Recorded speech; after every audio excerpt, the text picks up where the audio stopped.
The Lok Sabha elections are nearly here, and everywhere you turn, you see campaigns, advertisements and achievement lists.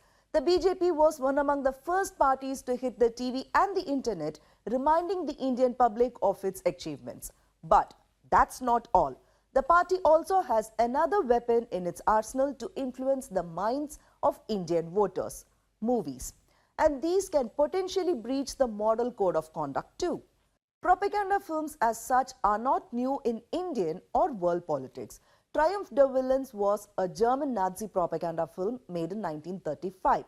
The 1939 movie Brandy Ki Bottle, which advocated M.K. Gandhi's ban on alcohol, is believed to be one of the first propaganda films in India. The 1958 Tamil movie Nadodi Mannan, featuring MGR, was considered a DMK propaganda film. Throughout history, political parties and governments have used media and cinema to gain advantages. However, the BJP seems to understand the power of propaganda more cleverly than the rest. It all started in 2019 before the Lok Sabha elections.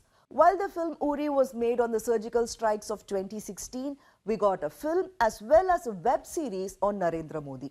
And again, a year before the 2024 Lok Sabha polls, propaganda films started hitting the screens in 2023. These include Anil Sharma's Gaddar 2, which had anti-Pakistan sentiments, and the Kerala Story, which had Islamophobic stereotypes, including conspiracy theories about conversions, love jihad, and extremism. The Kerala Story was a major success as it was promoted by the BJP and the RSS and was also endorsed by the Prime Minister during the Karnataka Assembly elections. In February this year, Article 370 was released and it was a hit, earning about 50 crore rupees in the opening week. The movie strongly said that the Modi government brought peace and prosperity to Jammu and Kashmir by revoking Article 370. It depicted politicians like Omar Abdullah and Mehbooba Mufti as advocates of separatism and militancy. Only in the past few weeks, 3 more films, Bastar, Razakar, Swatantra Veer Savarkar, have been released. The films are not all in Hindi.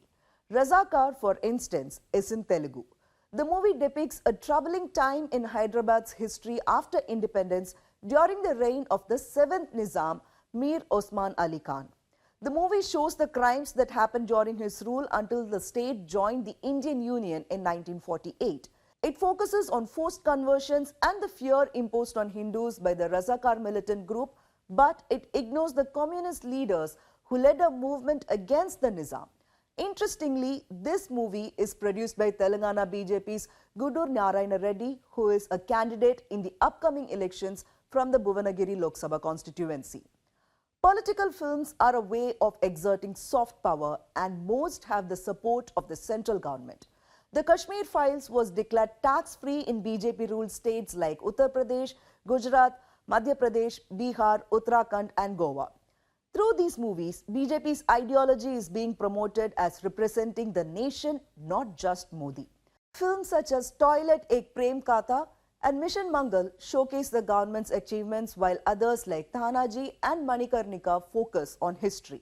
However, some movies like Bahadur Hored and Ajmer 92 incite communal hatred against minorities, and that is concerning. Not all propaganda movies seem to be working though. Since 2019, only a few propaganda films such as Tanaji, The Kashmir Files and The Kerala Story have succeeded.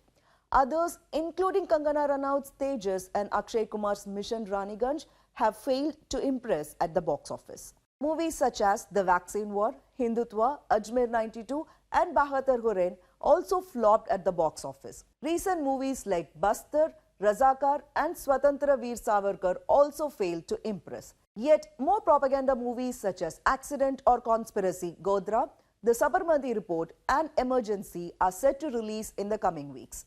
The Sabarmati Report will be released on May 3, just before the third phase of polling. The teaser was released last month and the video ended with the quote, 27th February 2002, Godra, Gujarat.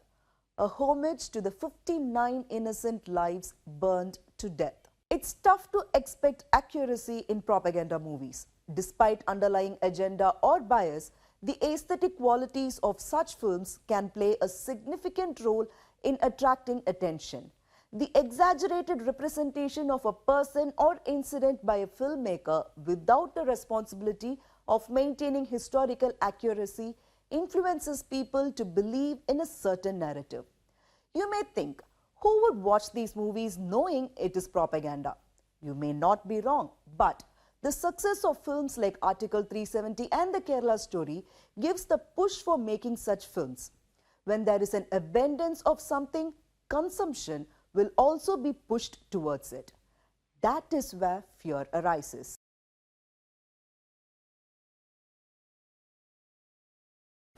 Subscribe to the Federal's YouTube page for more news and updates.